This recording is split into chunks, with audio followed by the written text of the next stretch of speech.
বাজেটে বড় স্বস্তি রোগীদের ক্যান্সারসহ গুরুতর রোগের ওষুধের দাম সস্তা করার ঘোষণা করল কেন্দ্রের। আর কি কি সুবিধা পাচ্ছে জানুন সম্পূর্ণ খবর।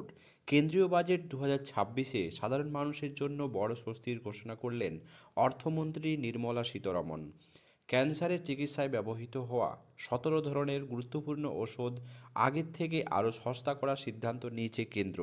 সেই সঙ্গে আরও 7টি বিরল এবং গুরুত্ব রোগের চিকিৎসার প্রয়োজনীয় ওষুধ ও বিদেশ থেকে আসা খাদ্য সামগ্রীর উপর আমদানি শুল্ক ছাড় দেওয়ার কথাও জানানো হয়েছে।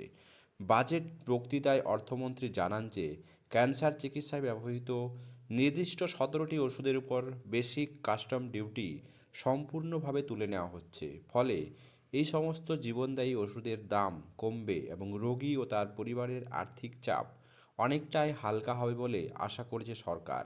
এছাড়াও ব্যক্তিগত ব্যবহারের জন্য আমদানি করা কিছু ওষুধ ও সামগ্রীর ক্ষেত্রে শুল্ক কমানোর সিদ্ধান্ত নেওয়া হয়েছে। এতদিন এই ধরনের আমদানির উপর 20% শুল্ক দিতে হতো, এবার তা কমিয়ে 10% করা হচ্ছে।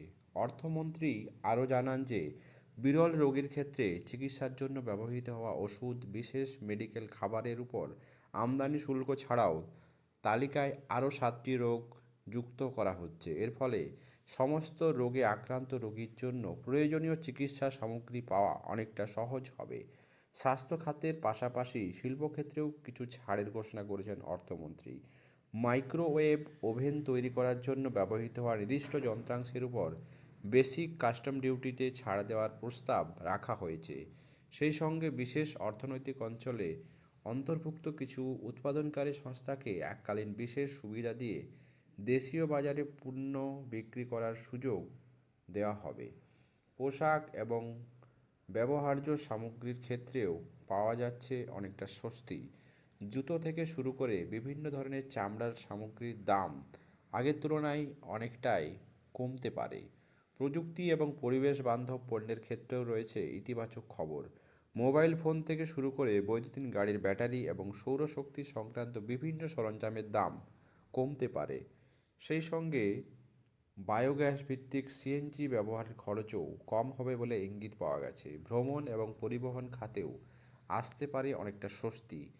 বিদেশ ভ্রমণের জন্য খরচ কমানোর সম্ভাবনা রয়েছে। পাশাপাশি বিমান শিল্পে ব্যবহৃত হওয়া বিভিন্ন যন্ত্রাংশ সস্তা হওয়ার ভবিষ্যতে বিমানের রক্ষণাবেক্ষণের খরচ কমতে পারে।